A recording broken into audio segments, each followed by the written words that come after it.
All right, thanks for joining us. This is one of three video tutorials on our tee time reservation system. We are going to get moving on this, so it's not too long of a video. The first thing we're going to want to tell you is that we do have a new reservation system. We're super excited about it, and we're going to show you what it looks like and how to utilize it.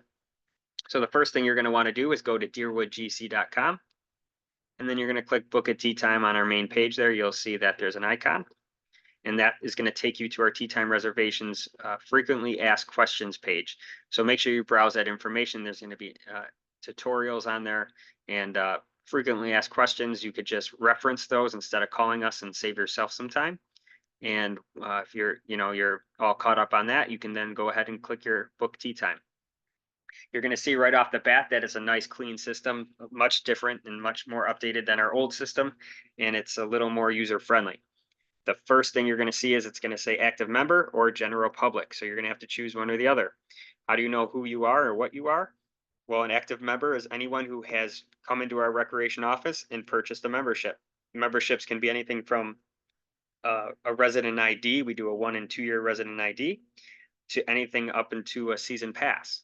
And again, you can be a non-resident and be an active member because if you're a non-resident that purchases a non-resident season pass, you are a member.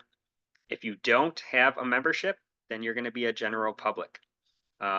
If you've had a membership and maybe perhaps it is expired, then you will fall into that general public category. It's important to know what trips up a lot of people or confuses a lot of people is if you're logging in the general public side of things. We'll just click on that real quick. That you are going to only have 4 days to book a reservation in advance, as opposed to if you were an active member, you get 7 days. And the other thing, when you're logging into the general public side, it's a completely different login than if you were an active member. So perhaps in a scenario where you had a membership and you just forgot to renew it and you just wanted to golf, maybe if it's Saturday, the recreation office is closed, and you wanted to just book a tee time for Sunday, you would have to book as a general public and create a separate login. It wouldn't be the same login password or username that you had with your active membership. Two different things. So we're going to look at the active member side of things first. I'm going to go ahead and click on that. It's going to ask you for your member number. So you're going to type that in and then your password. Now, if you don't ever remember creating a password, when we create an account for you, a generic password is created. That generic password is golfer1 with a capital G, or it could also be golf1234 with a capital G. So if you try your own password, it doesn't work, try those 2 default passwords and see if they work. If they don't, you can click forgot your password and an email will be sent to you. You can check your spam folder if you're not seeing it. If you don't even see it in your spam folder, the chances are likely that you don't have an email on file with us. A lot of times people, when they're signing up for a membership and we ask them for the email address, they tell us, no, thank you. I don't want to give that out. If that's the case, and you click forgot your email, it's not going to be able to email you anything because there's no email on file. The other thing it's going to do is it's not going to email you confirmation information for your tee times. If there's any notifications like frost delays, you're going to miss out on all that stuff. So when you're making a renewing your membership or creating a membership for the first time, make sure you give us your email address. We don't spam you with anything. It's just all important notifications. Once you log in, you'll hit our main page. You'll see any updates on the course. Right now, you can see course conditions currently closed. Reservation system is open for trial during our off month. So that's where we're in right now. So if you're watching this video in February or March when the golf course is closed, understand that you can play around with it and make fake tee times, but the course won't open until April. So if you make a tee time, don't assume that you're going to go there at the end of February and start golfing just because you got a tee time. Those are just fake tee times to let you get used to the system and play around a little bit. And so let's get moving. So you'll see that there's a main page here, which we're on. There's a request page. So this is for lottery requests, and we'll talk about that in just a second. The review page, you can review all your information, your schedule, all your requests, your recent play history, booking, just like you're used to, booking 7 days in advance. You can make your bookings on the spot. And then lastly, profile and buddy list. The first thing we're going to look at is making a buddy list. That's going to be the first thing you want to do once your account is open. And that will just make life easier when you're making reservations. If you find yourself golfing with the same group of people, or maybe a handful of people, you're going to want to add them to your buddy list. And it's super simple. You have a main list. You're going to just search for somebody. Start typing in the first couple letters of their name. And it's going to, you'll see on the right hand side here, populate everybody that's in our system. You can find that person. If you want to add them, go ahead and click the A button, and that will add them right to your buddy list. As you can see here, I have a buddy list already established. And then within that, there's subgroups. So I can create, if there's a group of people that I typically always golf with on the weekends, I would create a weekend group for them, and that would be list 2. Or I can create a weekday list perhaps, or whatever you want to do. You can personalize that as much as you want. And then if I wanted to add someone from my general buddy list to a specific group, for instance, if I wanted to add Bob to my weekend group 2 list, I would just click on group 2. And then you'll see that a Y pops up, so he's good and he's a yes for my group 2 list. So I populate my buddy list, and that will help me quicken the process, expedite the process of making my request or my bookings for the entire season and beyond. So we're going to take a look right now at requests. Again, when you think requests, think lottery system. The lottery system is new this year. You can learn a little bit more about that by clicking on the informational video on our main Tee Time reservation page. But essentially, what a lottery request is it's you can make a request 30 days in advance of the date that you want to play. So essentially, instead of fighting to setting an alarm and logging on at 6 p.m. on the 7th day before you want to golf, which is typically what happens, and then everyone tries to log in at the same time and be the first one to fight for the tee times that are available.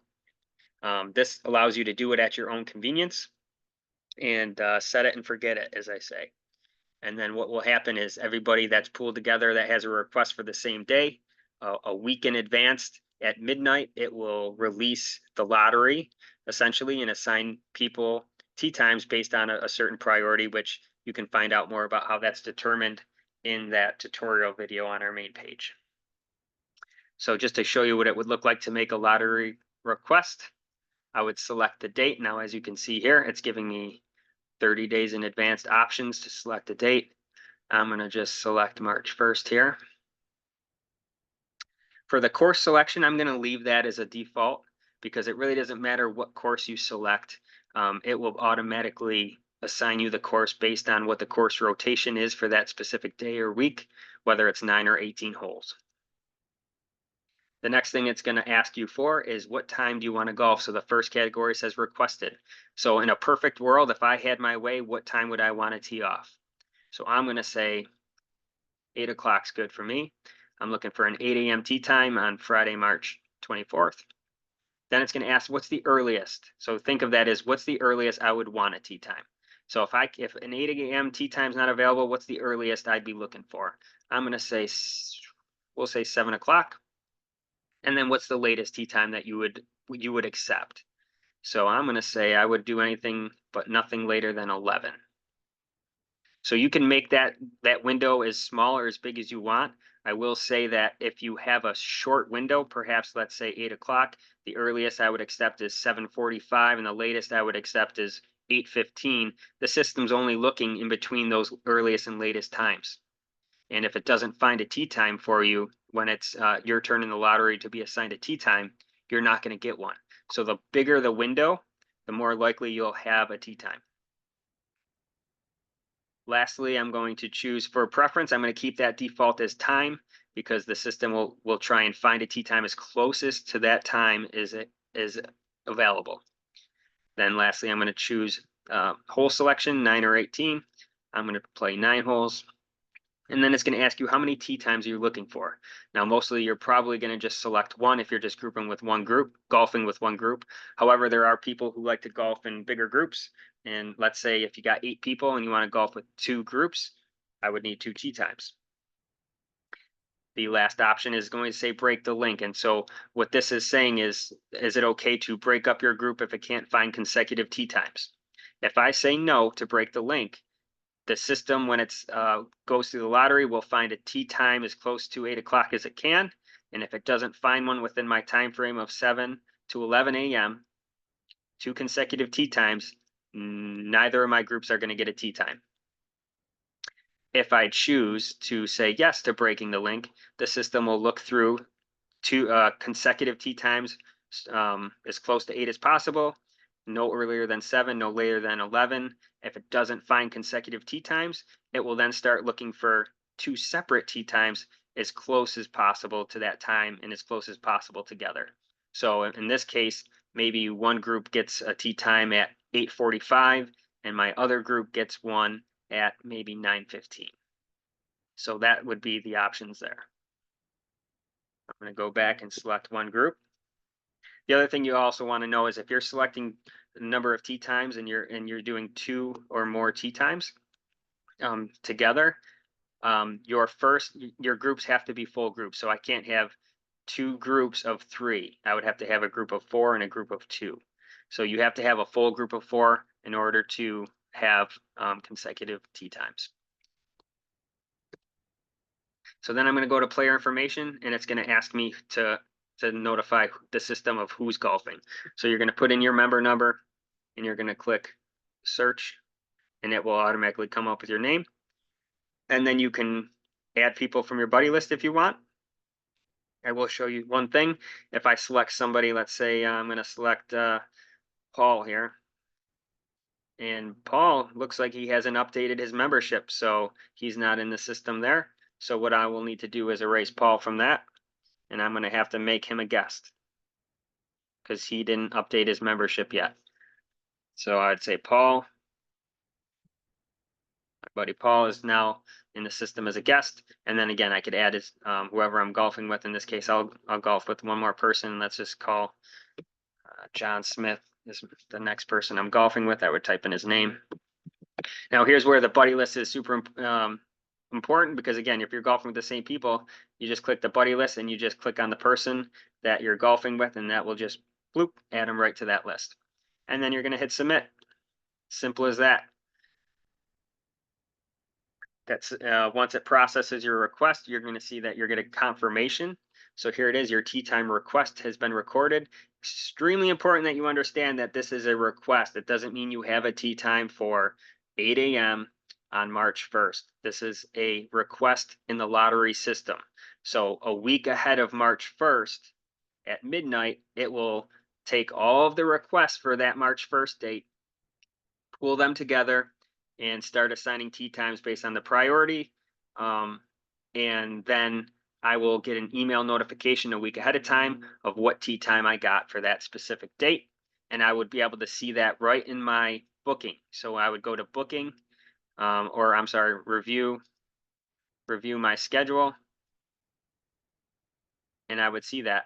I would say, okay, yeah, I got my tee time, perfect. I would also get an email as well. So even though I requested 9 o'clock, I might find that I got the tee time was confirmed after the lottery was over. The tee time was a 9:30 tee time. If for some reason you need to edit your request at any point in time, again, you can make the request 30 days in advance. So let's say I made the request 15 days in advance, and maybe a day before the lottery drew, I realized one of my guys wasn't going to be in town, so I needed to change his name. I would go to edit request, find the request that I'm editing, go ahead and click on the time. I could edit the date, the time of my request if I wanted to. Maybe our schedule's changed and I wanted to edit that. Or again, players, maybe, okay, Sam can't golf, so I'm going to swap out Sam with Paul Smith. There you go. And hit submit. The change has been made. So you can edit that, or if I decided I wanted to delete the request, I can certainly do that as well. Other than that, like I said, the edit request is there. Again, you can review your requests. So if I'm going in here and I review my requests, you'll see all the requests I have in the system, the confirmation numbers, and then again, a week ahead of time, when the lottery draws, these no longer become requests and that won't be viewable there. They'll either become an active booking, or if I didn't get a tee time because I was lower in the priority, or perhaps there just wasn't an available time for me, I wouldn't see it on my booking because there was no booking. That is, I think, it for requests. Like I said, it's super, super simple once you're into the system and you've gotten a chance to navigate it a little bit. It's awesome because, like I said, you can take a look and view, how much you've been playing. Um, there's a lot of options there.